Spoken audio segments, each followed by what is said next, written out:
Hello, Clive Tompkins reporting for the Finance News Network. Joining me to discuss the role of solar power in the government's renewable energy target is Adrian Ferraretto, Managing Director, Solar Shop Australia.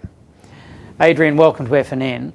The Senate recently passed the Renewable Energy Target Bill, which includes the solar credit scheme. How will this work?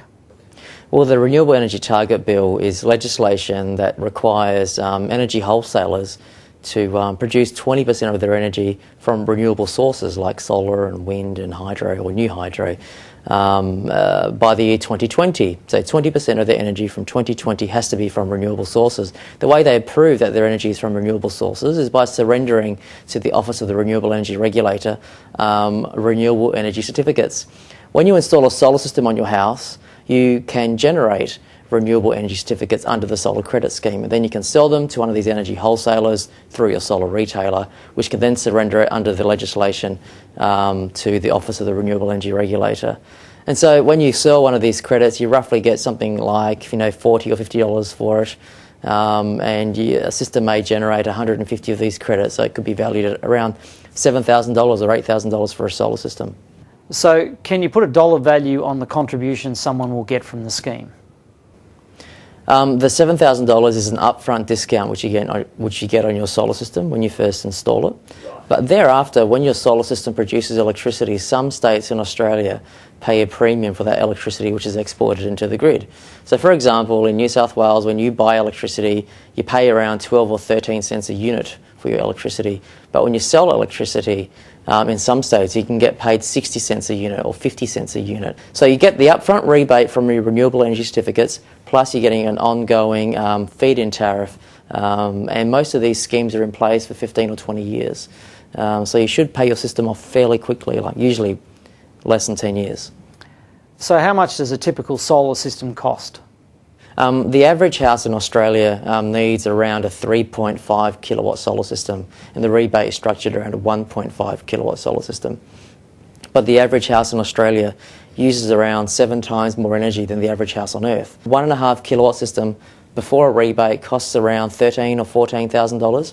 So after a rebate or after the solar credit scheme, it costs around between $6,000 and $8,000, depending on the technology and the brand of the solar panels which you go for. It used to be the case that solar was synonymous with solar hot water systems. Are they still around? Does anyone purchase them anymore?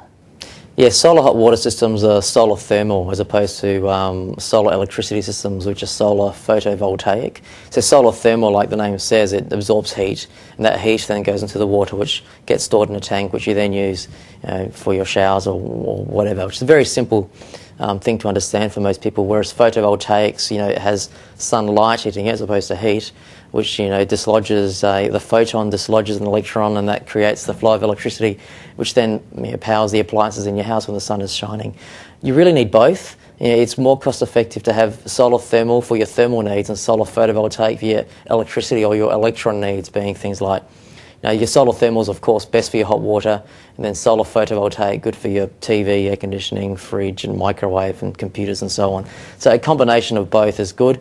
Solar thermal is still very, very popular here in Australia. Adrian, I believe there is assistance in the form of green loans to help with purchase. Can you tell us about this? Yeah, sure. Green loans is a federal government scheme when you get an independent assessor to come to your home to show you how you can save energy in the home. And then you can get a green loan from the government to help buy whatever suggestions that this independent assessor has come up with. And one of those suggestions could be solar panels, for example, or solar hot water, or insulation, or a rainwater tank, or energy-saving light globes, or whatever. And then that's an interest-free loan for a period of 5 years. So that's available for solar photovoltaic panels as well as having rebates and feed-in tariffs. So there's a lot of help out there for people to go green right now. Other than price, what should consumers be looking for in a system? Well, solar electricity panels have got very, very nice guarantees on them, like 25 years. So you want to make sure that that the manufacturer of the solar panels are going to be around for 25 years to support their products. And so my advice, I suppose, usually to consumers is to go for a tier 1 brand or a brand which you can trust. And there are brands like Sharp and Sanyo, Canica and BP and those types of brands. Stick with the tier 1 brands, and you'll know that those guys will be around for the next 25 years. Are solar power systems star rated? Solar panels don't have star ratings on them, so you really have to trust the brand and the provider of the solar system, because not all solar panels are created equal. We've seen discrepancies of 25 to 30% from panel A to panel B on exactly the same roof. Different technologies have different rates of light absorption and different behaviours under certain temperature conditions. A good solar installer can I suppose, simulate a system over a 12-month period to demonstrate exactly every month per year, every hour of the day, what the system should be producing. Last question, how long does it take to install a solar power system? It takes a long time for the process before the actual day of installation. The day of installation is usually half a day, it's 3 or 4 hours to install a solar system. But before you actually get onto the roof and start installing a system, you need to get permission from your electricity retailer, from the electricity utility, the people that own the poles and wires.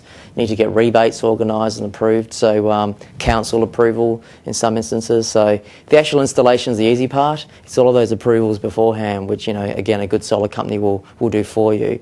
Adrian Ferraretto, thank you for giving us a better understanding of solar power systems. Thanks very much, Clive.